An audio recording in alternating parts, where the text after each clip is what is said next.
Assalamualaikum warahmatullahi wabarakatuh. Hai teman-teman, perkenalkan nama saya Abdullah Fari Habibur Rahman.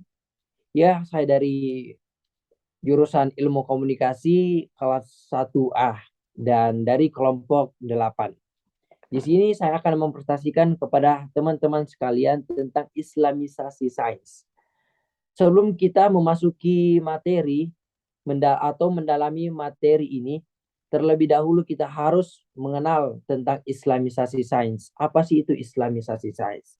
Jadi Islamisasi sains itu teman-teman merupakan salah satu upaya untuk mengintegrasikan nilai-nilai Islam ke dalam ilmu pengetahuan.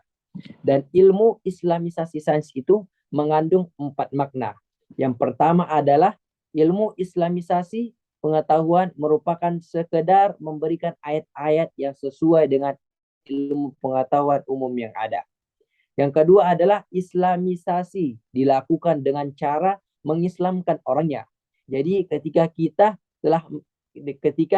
telah mengislamkan orang gitu, itu adalah kita melihat dari caranya, bagaimana cara kita mengislamkan orang tersebut. Yang ketiga adalah Islamisasi yang berdasarkan filsafat. Dan yang terakhir atau yang keempat adalah memahami Islamisasi sebagai ilmu pengetahuan yang beretika atau beradab.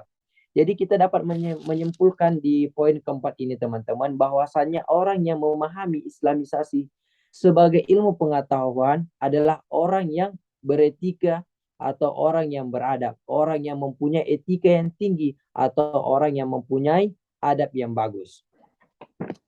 Lanjut lagi teman-teman, proses Islamisasi yang terjadi di Indonesia.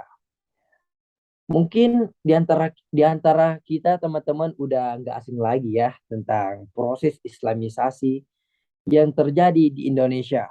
Karena untuk proses Islamisasi ini dan penyebaran Islam di Indonesia dilakukan dengan jalur perdagangan, perkawinan, pendidikan, tasawuf, politik, serta seni dan budaya. Seni dan budaya. Dan perlu kita ketahui lagi teman-teman bahwasannya Islam itu masuk ke Indonesia pada abad 7 atau 8. Yang pada abad itu terdapat perkampungan Islam di sekitar Selat Malaka.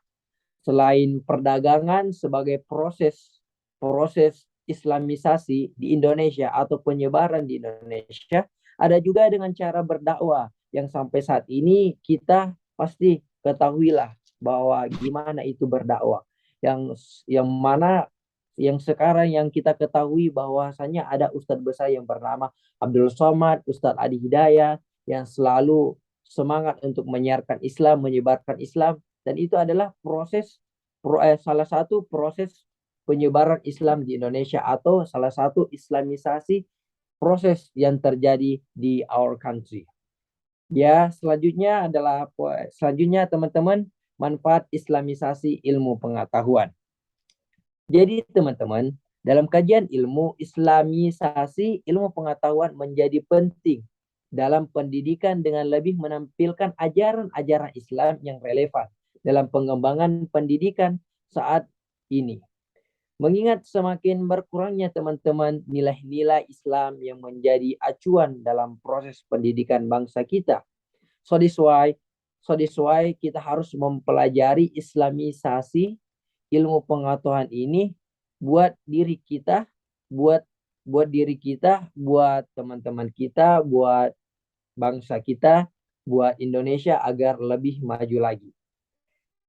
Selanjutnya adalah selanjutnya tujuan dari Islamisasi sains. Jadi teman-teman, Islamisasi sains itu juga mempunyai tujuan, dan tujuan dari Islamisasi sains adalah berupaya memecahkan masalah-masalah yang timbul karena perjumpaan antara Islam dengan sains modern sebelumnya atau akibat dikotomi antara ilmu pengetahuan dengan agama yang dipengaruhi oleh paham sekuler atau barat. Jadi teman-teman, tujuan Islamisasi sains ini adalah bagaimana Islam itu bisa kita bisa kita gunakan dimanapun dan kapanpun. Maksudnya adalah Islam itu ilmu Islamisasi sains itu bisa mengikut dari zaman ke zaman. Jadi kita nggak perlu khawatir lagi karena Islamisasi sains ini bertujuan untuk memecahkan masalah-masalah yang timbul karena perjumpaan antara Islam dengan sains modern sebelumnya. Jadi ya mungkin cukup sekian dari presentasi saya teman-teman. Jikalau ada yang kurang atau kesalahan itu datangnya dari diri saya. Dan teman-teman juga bisa berkomentar di bawah video ini. Ya, cukup sekian dari saya teman-teman. Dan saya tutup dengan wassalamualaikum warahmatullahi wabarakatuh.